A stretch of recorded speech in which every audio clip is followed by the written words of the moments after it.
واحد اور جمع کو سمجھیں گے۔ انگلش میں آپ اسے سنگولر اور پلورل کے نام سے جانتے ہو، اس کو اردو میں واحد اور جمع کہتے ہیں۔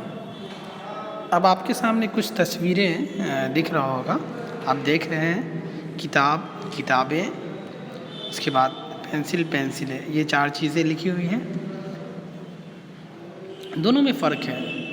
پہلے والے تصویر میں آپ دیکھ رہے ہو کہ کتاب لکھا ہوا، دوسرے والے میں کتابیں لکھی ہوئی ہے، پھر تیسرے والے پکچر میں پینسل اور اس کے بعد والے میں پینسلیں۔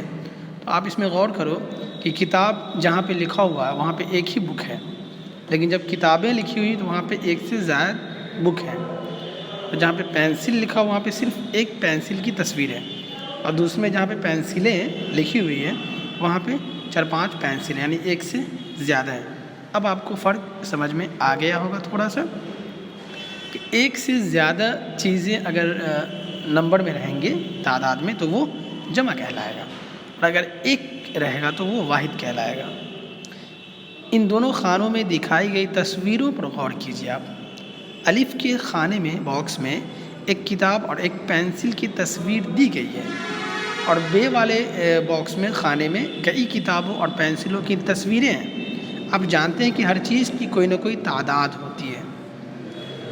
تعداد میں جب کوئی ایک چیز ہو تو اسے واحد کہتے ہیں، یعنی اگر نمبر میں، تعداد میں ایک ہی چیز ہو، کوئی ایک ہی سامان ہو، کوئی ایک ہی آدمی ہے، تو اسے واحد کہیں گے، اور جب ایک سے زیادہ ہو تو اسے جمع کہتے ہیں، یعنی جب نمبر میں، کاؤنٹنگ میں، تعداد میں کوئی چیز ایک سے زائد ہو، ایک سے زیادہ ہو، آدمی ایک سے زیادہ ہو تو وہ جمع کہلائیں گے۔ واحد سے جمع بناتے وقت لفظ کی شکل بدل جاتی ہے، جیسے آپ نے اوپر تصویروں میں دیکھا، کتاب تو کتابیں، شکل بدل گئی لفظ کی، پینسل سے پینسل ہے، اس میں بھی شکل بدل گیا۔ تو اس میں غور کرو، گھوڑا، گھوڑے، دائرہ، دائرے، لڑکا، لڑکے، چمچہ، چمچے۔ اب ان چاروں جو لفظ الفاظ ہیں، 6 الفاظ دیے گئے، ان سب میں کیا ہوا، اس کے الفاظ بدل گئے۔ لاسٹ کے جو الفاظ ہیں، جیسے گھوڑا، اب جب یہ جمع ہوا تو گھوڑے ہو گئے۔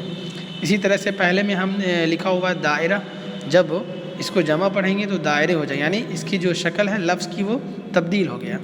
لڑکا تو اسی طرح سے لڑکے، یعنی یہ بدل گیا اس کی شکل اور یہ جمع بن گیا۔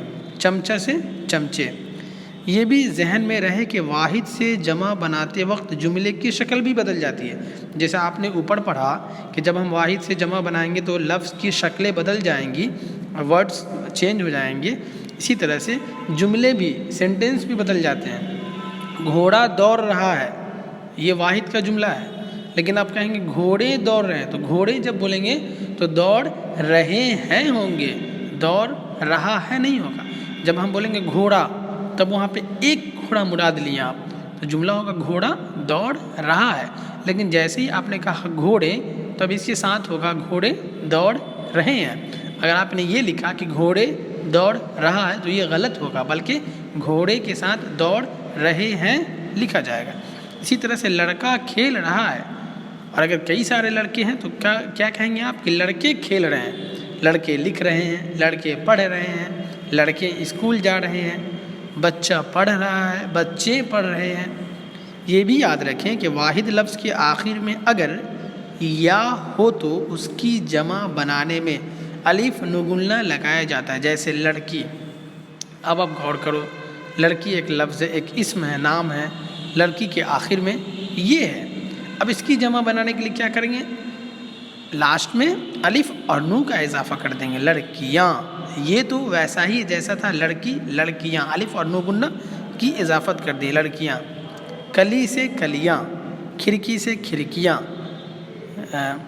گلی سے گلیاں۔ الف نو کے علاوہ واو نو لگا کر بھی جمع بنائی جاتی ہے، جیسے لوگ، لوگ ہیں تو اب اس کی جمع بنائیں گے تو واو اور نو گنہ لگائیں گے، لوگوں۔ گھر سے گھروں۔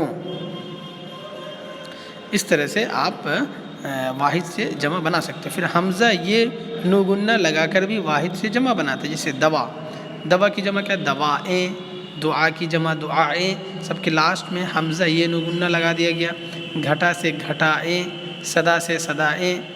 کہیں یہ نوگنہ لگا کر بھی جمع بنائی جاتی ہے، جیسے شام ہے تو شامیں، رات ہے تو راتیں، راہ ہے تو راہیں، خبر ہے تو خبریں۔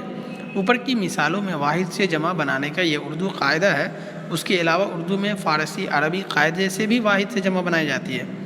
تو یہ سب جب پڑھیں گے پھر فی الحال ابھی جتنا ہم نے پڑھایا اس کو ریویژن کیجئے، اس کی ریوائز کیجئے، اس کو یاد کیجئے، کاپی پہ لکھیں۔ میں اس PDF کو آپ کے ڈائریکٹ پیرنٹل پہ بھی ڈال دیتا ہوں تاکہ آپ اسے نوٹ کر لیں گے اپنے کاپی پہ۔